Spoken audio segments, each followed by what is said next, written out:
Hi, this is my video on the MyArmor waterproof floating hand grip. Now I've picked this hand grip up from Amazon in the UK for $5.99. Now this is a similar product to the GoPro handler.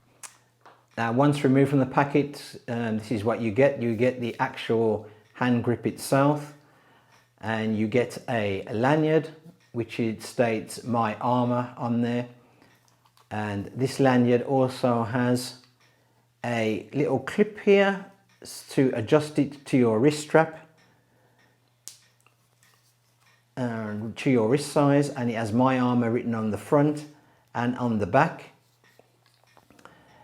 You also get a plastic GoPro like thumb screw as well. So I'll start from the top and work down.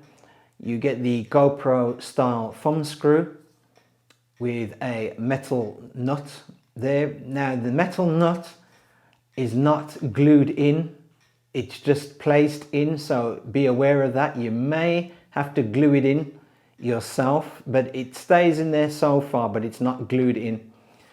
The whole entire unit is made of plastic, and it is plastic at the top. And this is non-removable at the top where the GoPro fingers are here.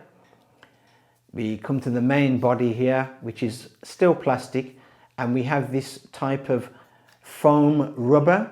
Now I have tested this and placed this in water, and this kind of foam rubber does not store water. So if you're looking for a hand grip, not like the bobber where it actually retains a bit of water within the actual grip, this doesn't retain water in there at all. It seems to come off, so it doesn't retain the water.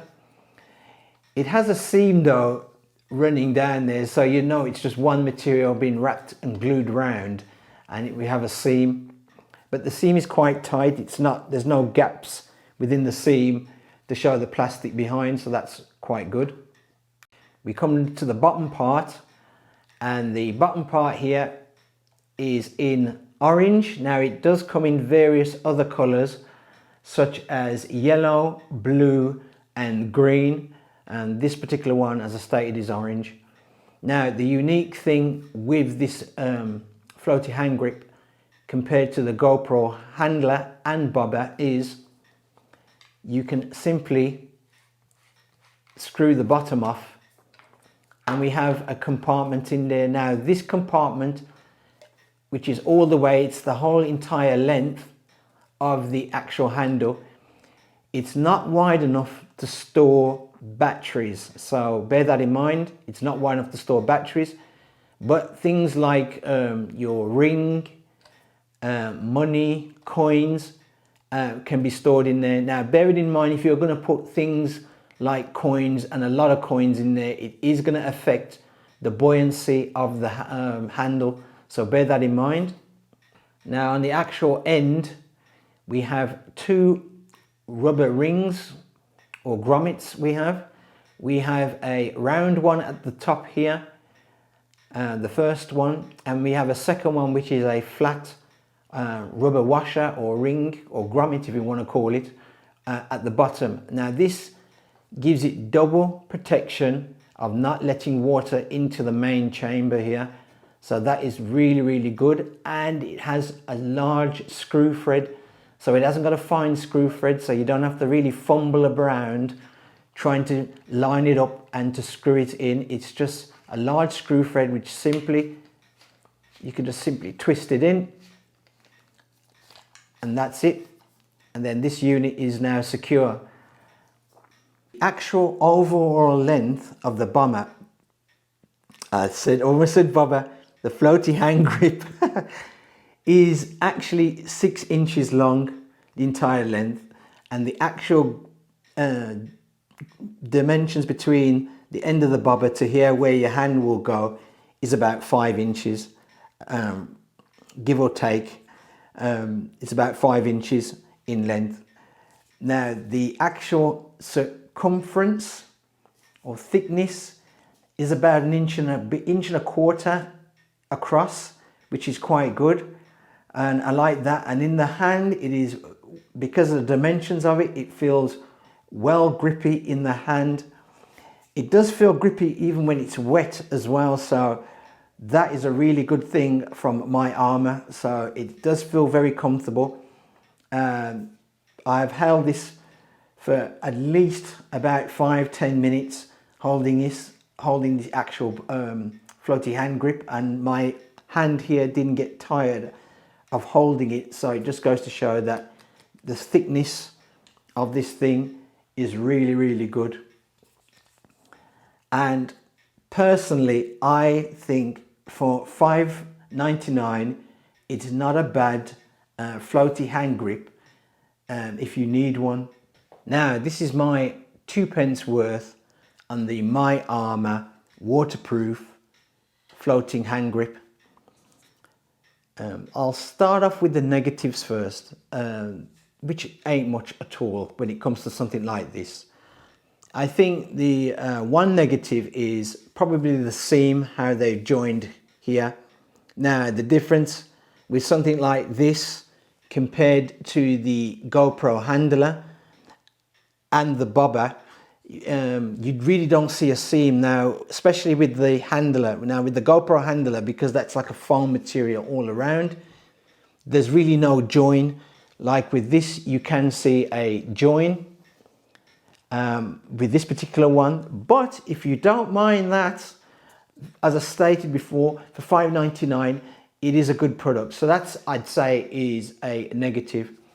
The plastic that it's made out of, I wouldn't say it's a negative. It sits on the border of being a negative and a positive, because it is a different quality plastic that is used for this than the GoPro handler. So that could influence why this is cheaper. Another negative is the actual bolt here, or nut here. And as I stated before, you're going to have to glue this down prior before you actually use it. I'd personally use just a dab of epoxy resin or super glue and just glue the nut on either side, because it will come out. Even when I was installing this camera on there, this GoPro on there, the nut came out. So the nut is not exactly glued down in there. It's kind of fixed in there as such, using like a kind of friction to keep the nut in there. But if you poke as you're placing the thumb screw on there, and it happens to poke into this, it will drop the nut. So I suggest that when you buy it, the moment you get it, take out the nut, just put a dab of super glue on there, put it back on and glue the nut in there. Now, as for the positives, the first big positive is the price. It is far less cheaper than the GoPro handler and even the bobber from GoPro. So it's far less cheaper than that. Another thing which is I like is the compartment at the bottom of this thing is really, really good, considering that the handler costs, I think, almost around £15 to £20 in England. You can't even use the compartment inside. You can't screw the bottom off with the handler, while this you can screw off, no problem, and ease of use to screw off and to put back in. And it's a large compartment in there. As I stated before, it cannot hold the battery of the GoPro in there, or a battery of any action camera that you put on there. And the last positive has to do with the grippiness and the actual rubber stroke foam they use on the handle.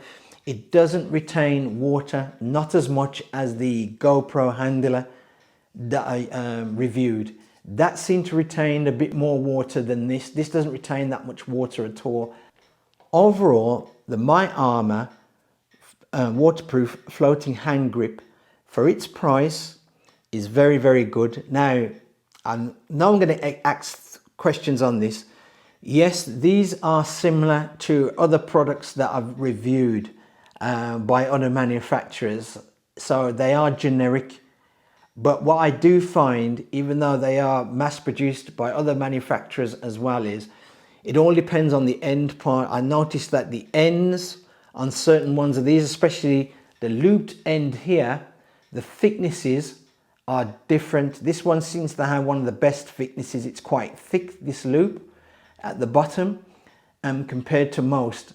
And also the circumference of the actual grip itself varies from manufacturer to manufacturer. So they may look similar, but the circumference at the bottom with some of them vary. Some are thinner, some are not as thick as this, some are as thick, but some ain't as thick. So that's something to look out for. So they may look all similar, but the smaller detail in this and the circumference is things to watch out for. If you're going on holiday and you don't want a very expensive item, a floaty hand grip to take, such as like the GoPro handler, and if it gets lost, not with your camera on there, but it gets lost or damaged, at least you only lost £6. With the handler, if you lose that or damage that, you're losing between £15 to £20. So this to me is a good steal, and it's a bargain, and it does exactly the same as the handler. But if you're going to get something like this, try and get them in the most light, especially if you're going to large bodies of water, try and get the most lightest colors possible. So I'd stick with the orange and stick with the yellows. I wouldn't bother getting the greens nor the blues. I'd stick with these lighter colors. I'd get the green and the blues if you are going to be using this in swimming pools and pools of water like that size. Thanks for watching the video. If you like the video, please give it a thumbs up. If you don't, give it a thumbs down. I perfectly understand my videos can be long, but I like to go into detail to save you the trouble of when you buy the product, you know what to expect. So that's why my videos are long. Please subscribe to the channel, and I'll see you next time.